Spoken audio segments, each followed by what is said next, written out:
everyone. Welcome to Avaya University and our Overcoming Chronic Pain curriculum. I am Andy Anderson. My partner Ike Allen and I are the co-founders of Avaya. Thank you as always for joining us. And in this next class in our Overcoming Chronic Pain series, we are talking with fellow teacher Dr. Craig Weiner.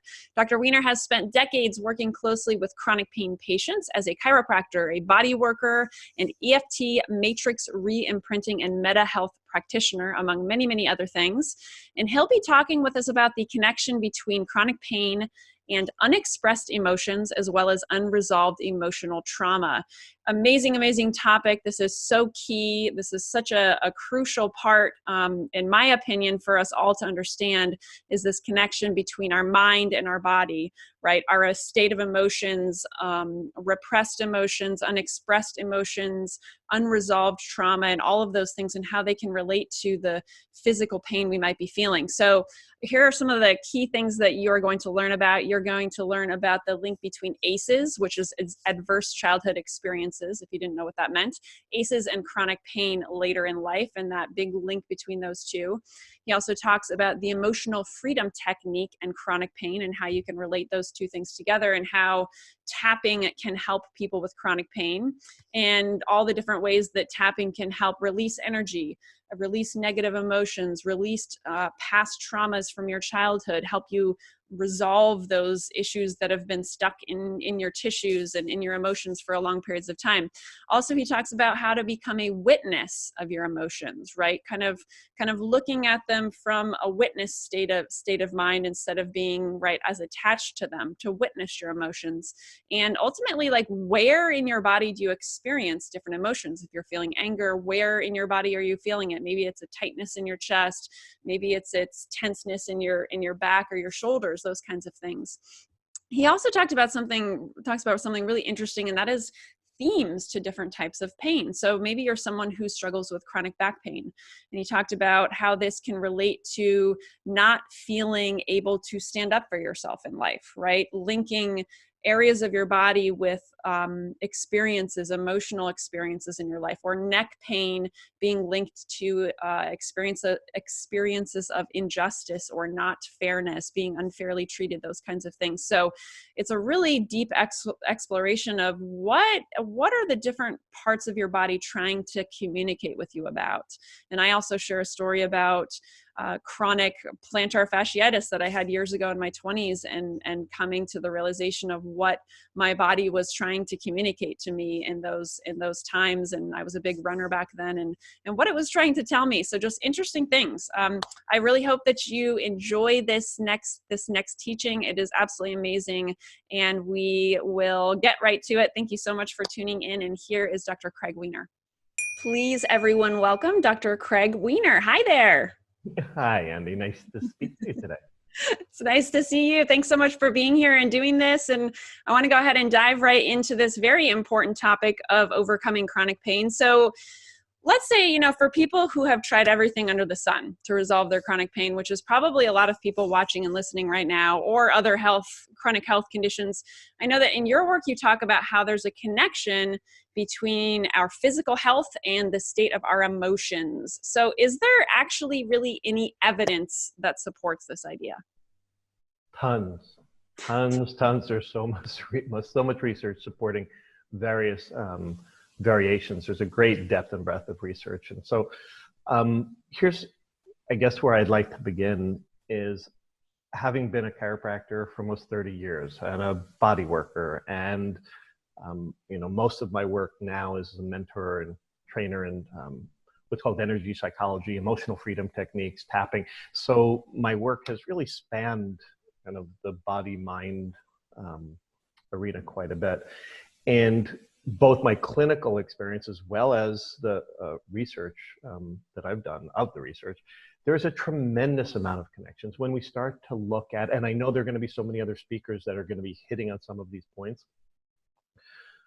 So I think what I want to do is get the heart of that. When our bodies are wired and trained in a chronic stress or toxic stress type of wiring due to trauma, adversity, childhood adversity, like the summit that you've had, the connections between, for example, in the ACE studies that connect, for example, early childhood adversity and the way that our brains and bodies are wired that really replicate a continued state of inflammation in our body ends up having links with chronic stress and chronic disease and chronic pain. When we look at the ways, there are studies that show how we deal with emotions, anger just being one of them. We know that overexpression of anger and rage increases risk of heart attack. We know that suppression of emotions like anger leads to decreased immune response. So when we look to chronic unhealthy states of emotion, either unresolved emotion, unexpressed emotion, overly expressed emotions, the links between that and chronic disease and chronic pain go hand in hand. So the challenge with this is that when we start to look to how this shows up in our life, I'm just thinking of a study that was, what was it, almost 2,000 women in marriages. Both unhappy marriages, half of them did not express their emotions, the other half did. We start to look at the ones that there was like a 4 times increase of earlier death with that. We can look to studies that show the shortening of telomeres at the end of our genetic caps, et cetera. So there's so many different ways that we're seeing the connection. But the question that then I find interesting is often it's described as psychosomatic, which has that, just that leaves that bad taste in your mouth. You mean, I made this happen and it's my fault kind of a feeling. Well, if we just say psyche-soma, right, it just means that the mind and the body are connected. And I think that any patient that I speak with understands that there's a connection between their thoughts, their beliefs, their emotions, and their physical well-being, and vice versa, soma psyche, which means that what's going on in our bodies affect what we think and what we feel and our attitudes about life. Who doesn't? I don't think it's possible to have pain and it not be affected by that. So that when we start to look at these connections, it's saying we have to include the exploration, especially with chronic pain, as a chiropractor, especially with chronic back pain, of how those factors of how we're feeling about what's going on in our lives, or what did happen and we're not dealing with, or how that's continuing to affect us and be re-triggered. If we're not looking at successful ways to releasing that, then it just promotes the ongoing inflammation, ongoing perception of pain. And it's just too important to ignore or think that it, or relegate it to a very small corner of the room, so to speak. Do you think that this is something that is becoming more mainstream, or like statistically, when someone's coming, let's say, to a doctor to deal with some kind of a chronic pain, is this becoming like, are people catching on, as in this is actually part of what's going on here? It's a great question. And for example, there's been a great debate within the medical field. We can see, for example, the National Academy of Pediatricians starting to look at how do we increase, for example, adverse childhood experience screening as a normal part, understanding that when we have, for example, early childhood traumas, when our body and brain is being wired, not that it doesn't matter when we're an adult, but it's just more important neurologically when it's being wired in earlier in our life, that not the debate, but the exploration of how to include that and how to do it in a good way is very, very much at the helm of exploration right now, and debate and discussion. Because the question then becomes, yes, there is so much research based on the ACE testing that shows the connection between the higher the number, the degree of adversity and diverse adverse experiences we've had, the greater the risk of diabetes, chronic pain, depression, heart disease, liver disease, earlier death. The connection is so strong in the research that it has become to the point that we have to find this out. But the question then becomes, what do we do with that information once we found it out? How do we find out that information in a safe way? How do we appropriately triage or find ways that work to help to heal, resolve that early adversity? So I would say the whole trauma-informed movement with regard to even Western medicine and healthcare has actually absolutely grown. We've seen people like the new California Surgeon General in California, who, Nadine Burke-Harris, who is at the helm and probably has one of the most famous TED Talks on trauma, adversity, and health. So I would say absolutely yes, it's growing and still has a long way to go. Awesome. So how about you? Do you have any personal direct experience with unresolved emotions and physical pain? It's interesting. I came to the world of, so again, I mentioned I do this thing called tapping. We'll talk more about it. I'd always been interested in the mind-body connection, but when I first came to it, I was very skeptical because in my mind, there was no one technique or approach that could heal or resolve everything from headaches to, bowel disease to chronic pain to shoulder pain to knee pain. No one thing can do everything until I really got that the one thing that all of those have in common for people is stress or their stress response that's unhealthy. And so one of the times that I just remember that was really unique for me, that was one of those kind of hit me in the head. I'd been a chiropractor for 20 plus years, using a variety of different styles and techniques and having a relationship of understanding the connection. But when it happened to me, it was, I'd come home from a time of working out in the yard and I was all bent over and limping and, I was in a lot of pain. And my wife, who was my partner at that time before we got married, said, "Are you okay?" And I said, "Yeah, I really just overdid it in the yard. I've been working out there for days, getting a project done." And she asked me, "Would you like to work on that?" On basically tap on that. "Would you like to work on the emotional aspect of that?" I'm like, "There's no emotional aspect to that. I've been digging for days. My back is sore. I just need to ice it and rest and do my exercise. I know what to do. I'm a chiropractor." And she said, "Really? You don't even want to try?" So I would advocate at that point in a relationship, you don't say no to your partner. So I said, fine, we can tap.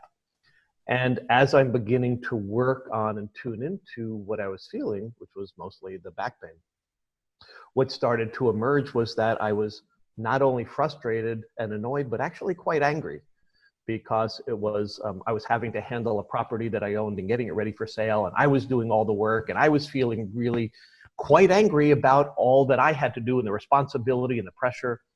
And pretty soon I'm expressing all this, and I don't want to say repressed anger. It was actually below my level of awareness. I wasn't really tuning into it until I did. As I'm tapping and working on and releasing that anger, 10 minutes later, I stand up and there's no pain.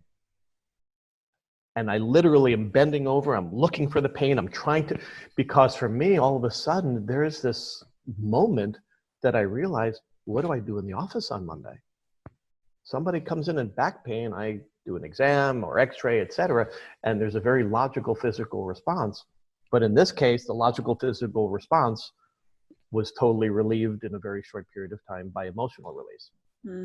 So for me, even though it wasn't really a chronic problem, it was really more of an acute situation, it all of a sudden helped me to realize that literally for every pain condition, at least some aspect of it is emotional. It might be post. It might be that I have this physical condition. I'm worried that it's not going to go away. I might have this, people come into me with chronic back pain, and there's all sorts of scenarios.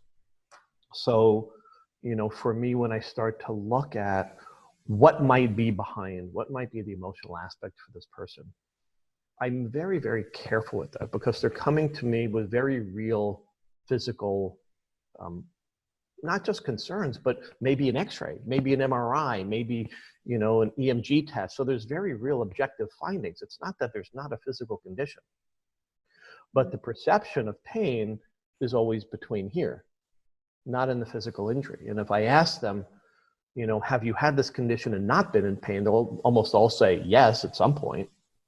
So for me, that opens the door to say, well, maybe if there's been moments without pain or little pain, we can have more of those. Because the condition is there, whether they're in a lot of pain or a little pain. And I have to find that window gently with people to start to look at, well, you may not be able to totally fix this yourself, but you can alter your response to it, your perception of it, that can have a result in reducing the pain levels. Got it. So, okay. So I would love it if you just give us a little background on what tapping is for people watching right now who don't even know what you're talking about. I'm assuming a lot of people do, but what is EFT? What's tapping? Like, how does one do it? All that kind of good stuff. Sure. So EFT in the tapping form stands for Emotional Freedom Techniques. It's been around since the mid-'80s. I know that there's some people have kind of a woo-woo feeling to it, but there's actually been over 100 clinical published papers. There's 4 meta-analyses on EFT helping everything from depression and anxiety and PTSD, a lot of psycho-emotional conditions. But there's more and more published studies that are emerging for use of physical pain, of headaches, shoulder pain, fibromyalgia, et cetera. So there actually is a strong scientific basis that continues to grow. Tapping itself, EFT is often called tapping because the somatic or body-based element of the stimulation is tapping on different points. But anybody can tap anywhere, and that doesn't mean it's EFT. I can tap on the bottom of my foot and do like a form of modified percussion for body work, but that's not EFT.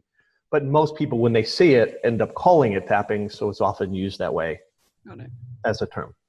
So EFT was founded by a fellow named Gary Craig. It was based on thought field therapy, which was another technique by psychologist Roger Callahan.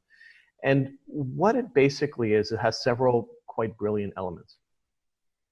For releasing energy, negative emotions, the impacts of trauma, etc., what it does is, first, there's a witnessing component. In other words, I'm thinking and really tuning into the emotions that I'm feeling, for example. So if I'm feeling right now, let's just say that I'm feeling a lot of back pain. And if I were working with a client, I'd say, maybe easy beginning window place would be, right now, how are you feeling about your back pain? Person might just say, I'm feeling really angry that I have this because I'm not able to work and I'm stuck at home and I can't do this and that. And so I'm feeling angry about it. So the first thing that we start doing is we start becoming a witness and tuning into the emotional component of what we're feeling. Mm-hmm. We also then have them place where are we feeling that emotion in the body. So we're starting to tune into the somatic element of where we might be experiencing that emotion in the body.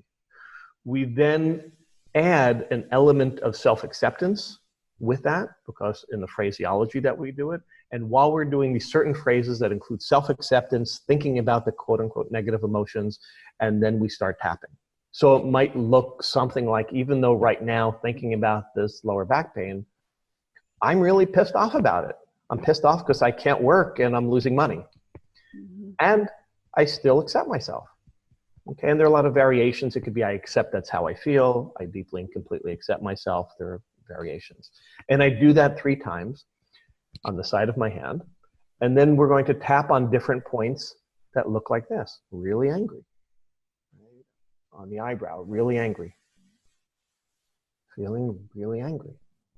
And maybe I feel that in my chest. I feel really angry in my chest. I feel really angry in my chest. And I'm just really tuning into the anger. I measure it at the beginning on a 0 to 10 scale. Collarbone, and then underarm. And then I tune back in. An amazing thing often happens is I would say 80% of the time, there's usually a reduction in intensity of the emotion I'm feeling about that. Now, I can tap on physical symptoms as well, but the real key is tuning into the emotions that are underlying or associated with and connected to the physical pain I'm feeling.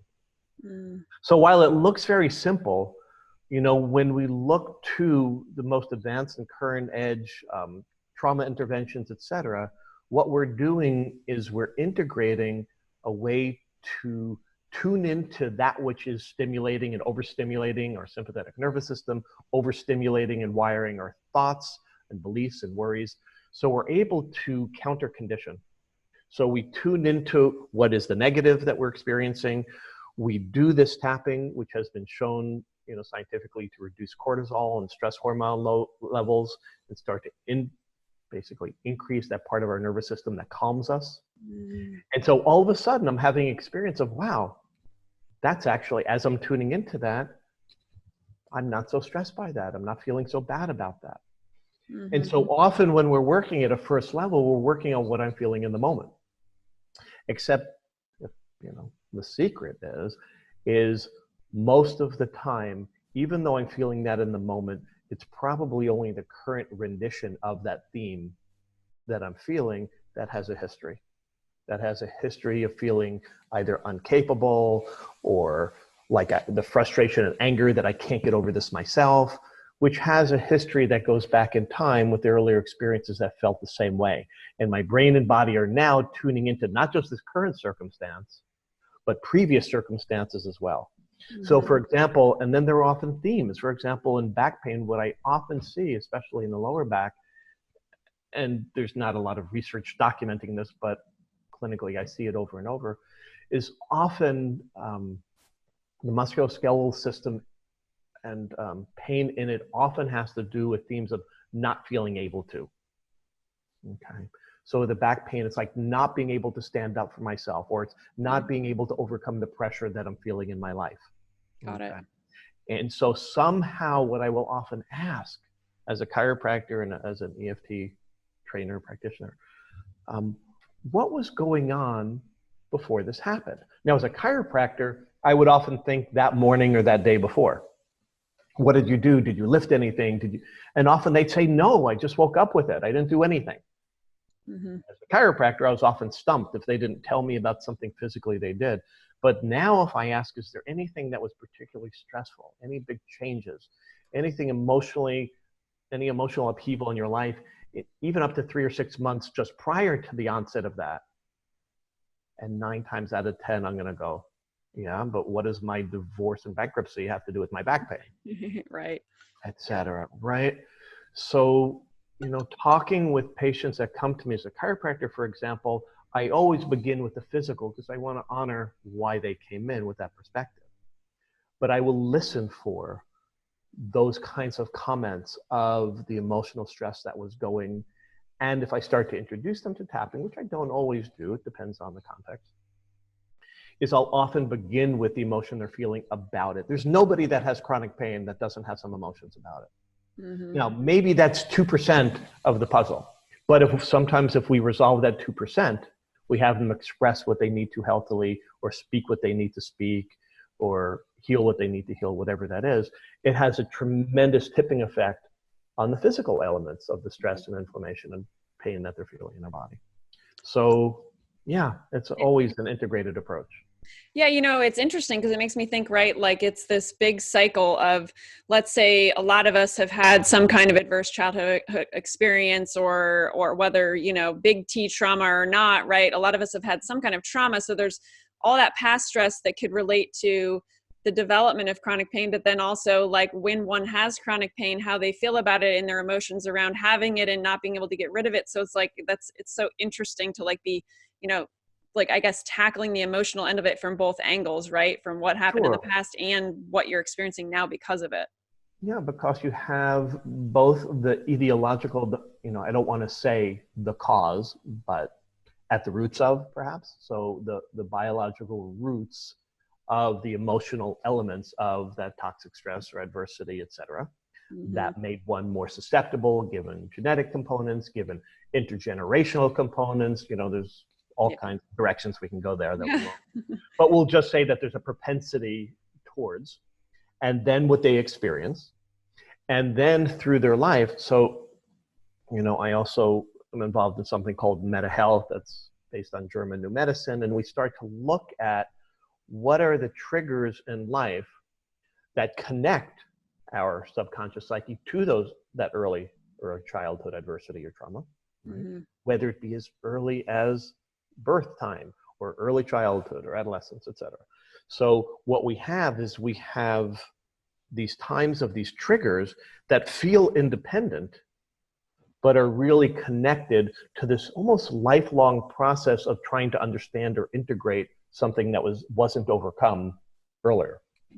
So we're speaking in generality. So let's just say, for example, you know, I was working with a client who was a preemie and separated from mom early, and, you know, for about a 2-week period.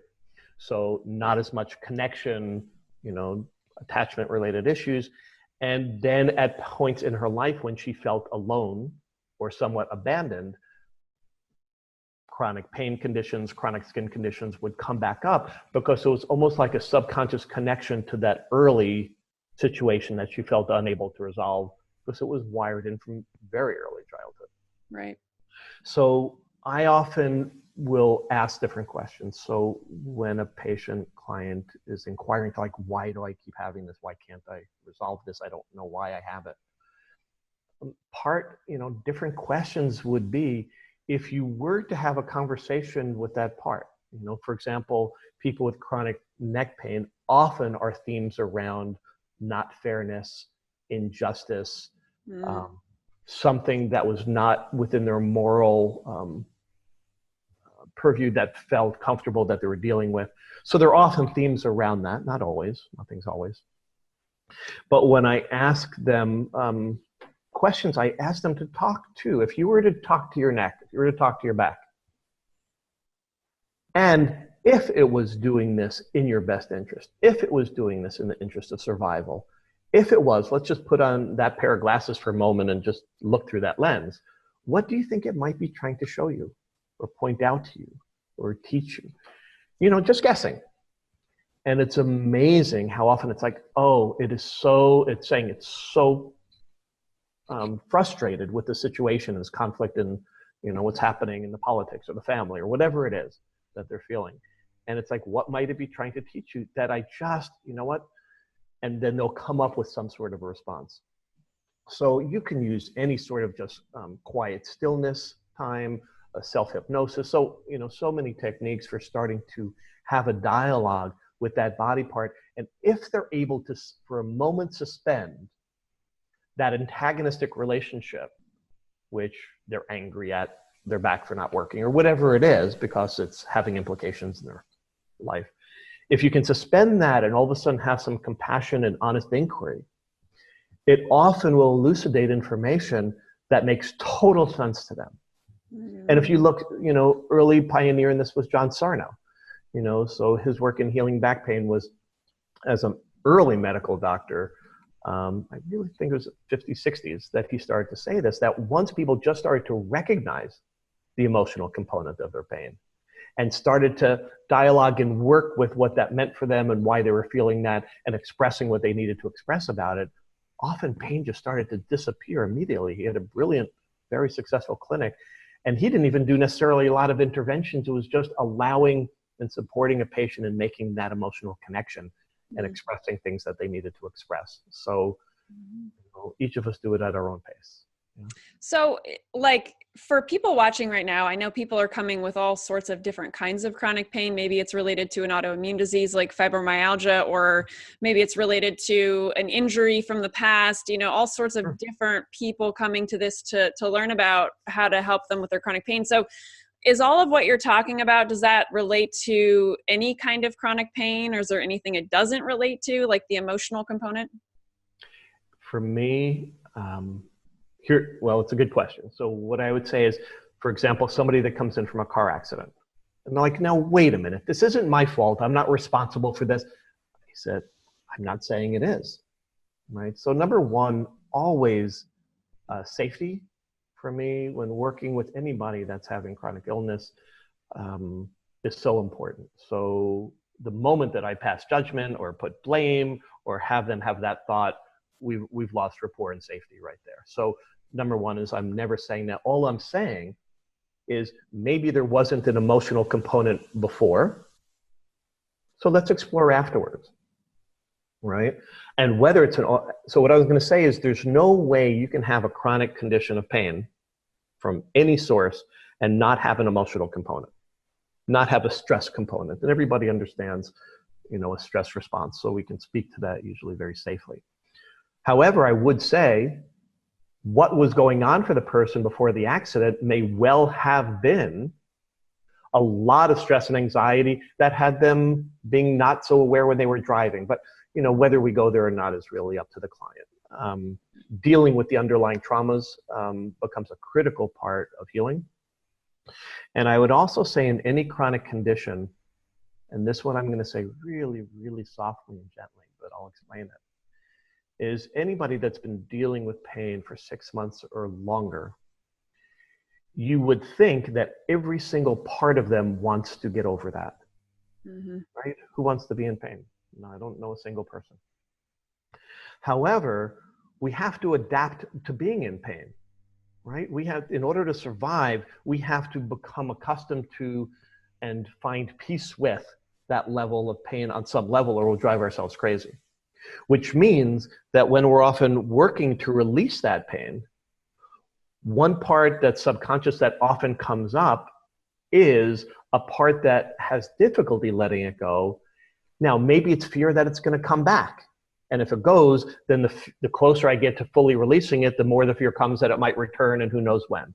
Or, you know what? There's been certain benefits that I don't want to admit that I've gotten from being in chronic pain. I don't have to get up as early. I get more time because I'm at home with my family and children.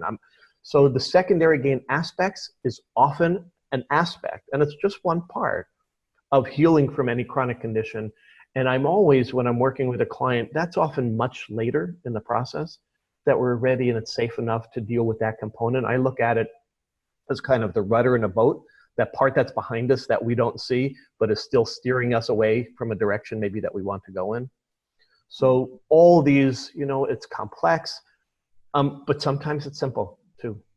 I've seen people get out of pain and stand up when they couldn't stand up after a session or two. And that's not an expectation, but it's possible.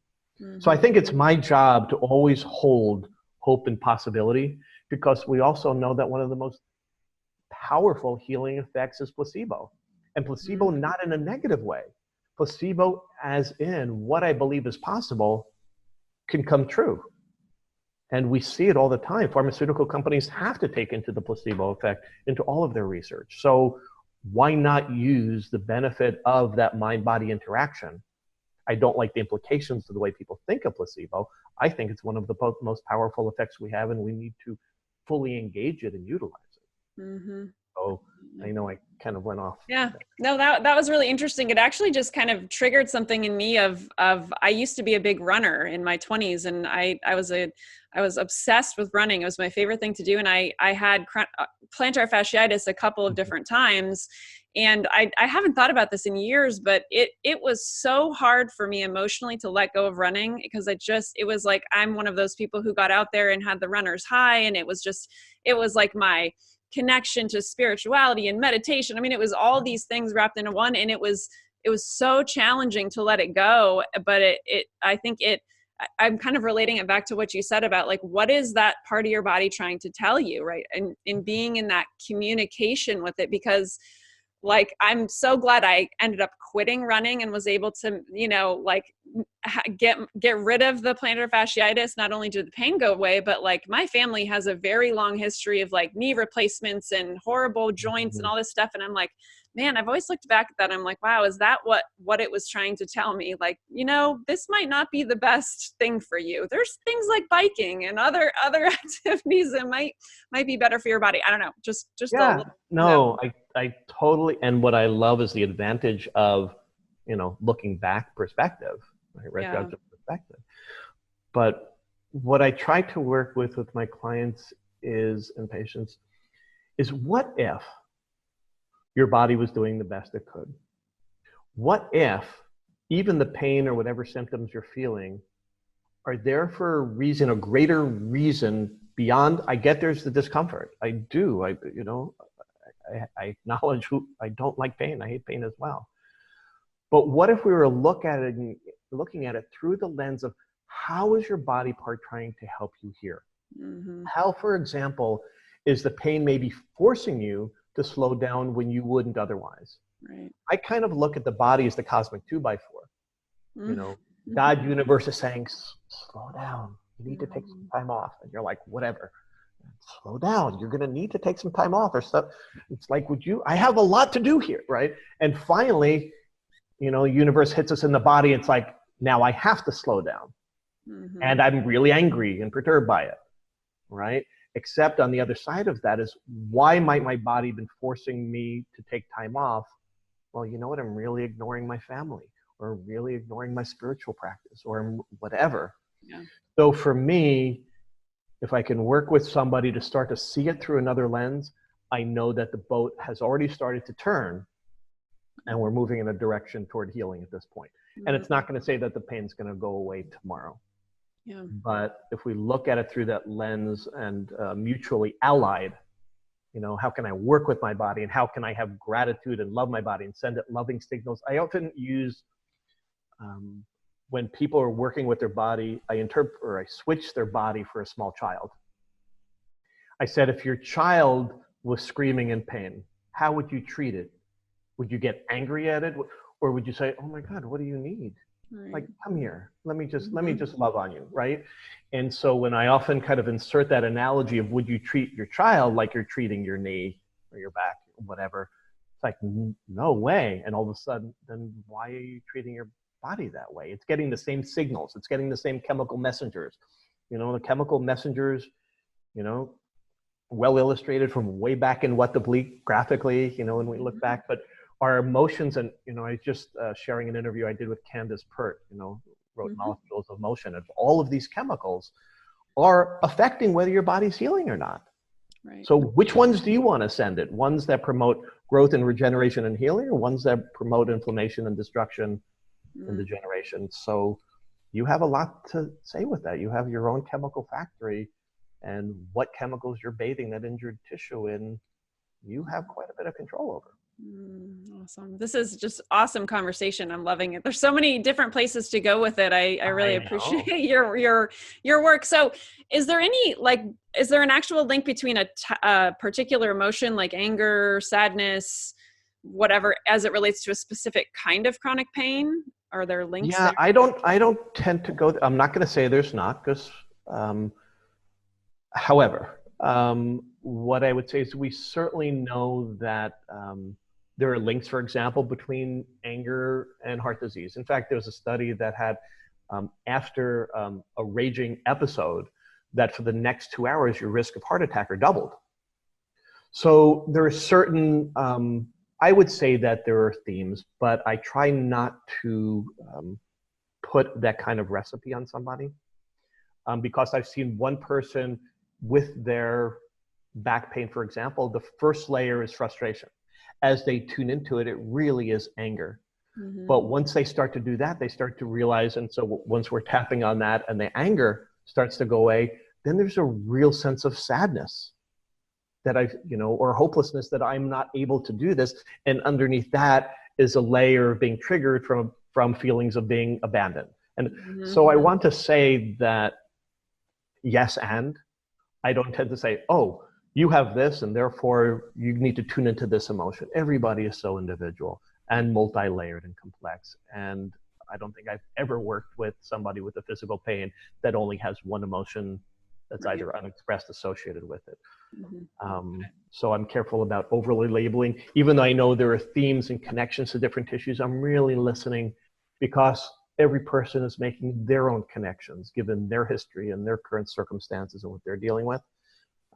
It's just so unique to the individual. But it doesn't mean that there aren't themes, and it might be that person, right? It might be something, a conflict that recurs for them of feeling like, with back pain, for example, this, who am I in the world? Every time I try to stand up for myself, and every time I try to really follow my passion, and I just get hit down again. And so then let's just say that brings up a lot of anger. Something else in their life brings up that same kind of anger, and all of a sudden they start having back pain. So there very much may be themes for that person that are kind of like the daisy chain along that then trigger an episode. And that's a big part of working with somebody, to start to recognize what was going on for you and what were you feeling right before the pain was triggered, especially with a chronic problem. And this is where we start to play detective. Because there may be very different circumstances, but each of those circumstances at home or with my child or with my work made me feel not capable of overcoming. And then within 24 hours, boom, there's that back pain hitting again. I'm thinking nothing happened. I didn't overlift. I didn't do anything differently. I didn't overexercise. I just woke up with it. But when they start to become a detective for emotionally what was happening in the 24 to 48 hours before the episode, you often see this, oh my God, yeah, okay. And now they're starting to create the connections, which is an opening to healing. Got it. Awesome. So, like, can people do this tapping at home? Is this something that they can learn the skills of, right, how to do such a thing based on their chronic pain condition? Yeah, it's a great question. And the answer is yes. So I'm going to go ahead and give you, for readers, there'll be an ebook where Excellent. they can look on using EFT on their own. So what I would say is absolutely yes. So for example, I'm just remembering a time I fell, a few years ago, I fell off a ladder. And I fell off, you know, it was about 10 feet high. And I landed hard. And the first thing I thought of was to start tapping immediately, because I know that was going to decrease my stress response. I live and do this. So I started doing it immediately. And I also noticed that I dislocated my finger. So I'm tapping. So I'm like, honey, we need to go to the emergency room. So I'm tapping and tapping and tapping. I actually was able to kind of correct the finger, so to speak, on the way to the emergency. And I'm there and I'm halfway on the way to the emergency. I'm not in any pain anymore. I'm like, you know what? Let's turn around. Let's go home. Okay. I don't think I need to be there. Tomorrow I'll reevaluate. We'll look at the bruising, decide if we need to go get an x-ray or not. And in that moment, I was able to self-apply and more critically think. Because that's another really important part. When we're in that stress response, we don't have the blood flow and cognition to be able to think most clearly and make a best decision. Our executive functioning isn't working so well. We're in that stress response, which means when we're in pain, we're in a stress response and we can't think most clearly what we need. Right? So using EFT on your own, absolutely. You can follow that guide for what you're feeling in the moment. I don't recommend it for working on if all of a sudden you're remembering that you're angry and it's connecting you to an early childhood trauma in which somebody did something to you that makes you angry. That's not what I'd recommend as a beginner to work on their own. But in the moment for what you're feeling, all you do is just try this, is go ahead and just tune into that body part and what you're feeling and notice what you notice. I'm feeling really annoyed. Okay. Give it a 0 to 10. See if you notice it in your body. And just start off as simply, even though I'm feeling really annoyed, I accept that's how I'm feeling. Even though I'm feeling really annoyed, I still accept myself. Even though I'm feeling really annoyed and I feel it in my gut, I still accept myself. Really annoyed, really annoyed. And just watch the difference in the emotional intensity drop and the physical intensity drop. I can do 2 or 3 rounds with a person that simply and watch an easy 30 to 50% drop in their pain level pretty commonly, not always. So yes, absolutely. There are ways to use EFT that's self-applied or kind of as a first aid response. And then there's ways of working with a certified practitioner that's going to be able to take you deeper in a safer place for working with, you know, trauma and adversity and other circumstances. Awesome. Thank you, Craig. And you mentioned your ebook. So let's move on to that. So everyone, there is a button below this video that leads you over to a free ebook. So tell us a little bit more about that. Sure. It's tapping your way to health and happiness and abundance, because when you decrease your stress response to whatever stressful situation, in this case, pain, chronic pain, but also relationship and other areas of your life, you can apply these same techniques to a wide variety. So there's a manual there.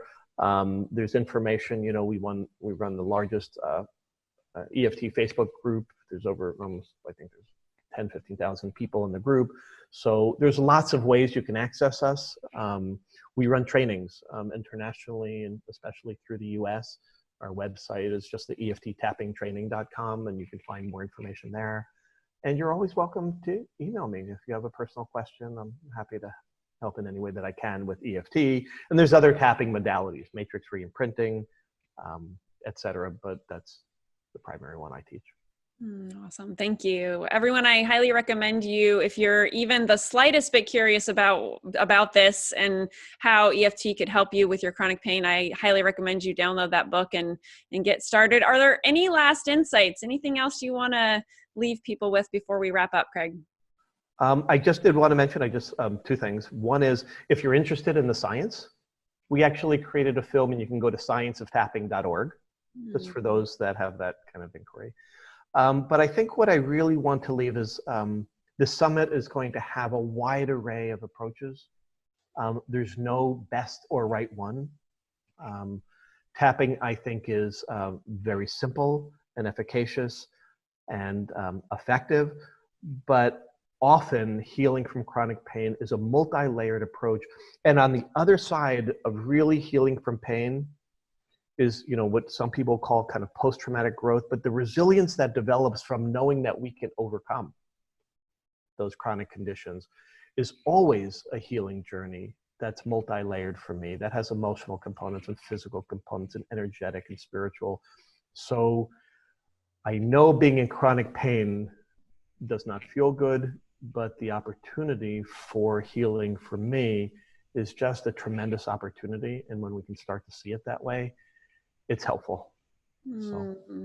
Oh, you make me tear up and get the chills right here at the end. That's beautiful. Thank you, Craig. I really appreciate you and all your amazing work and just all the things that you're bringing people to in the world. So thanks so much for being here. You're really welcome. And thank you so much. I'm honored that you invited me in. All right. Thank you everyone also for just showing up for yourself. That's the first step to any kind of healing, is being there for yourself and starting to tune in. And I'm so glad that you're watching today, and we will see you again soon. Thanks everybody.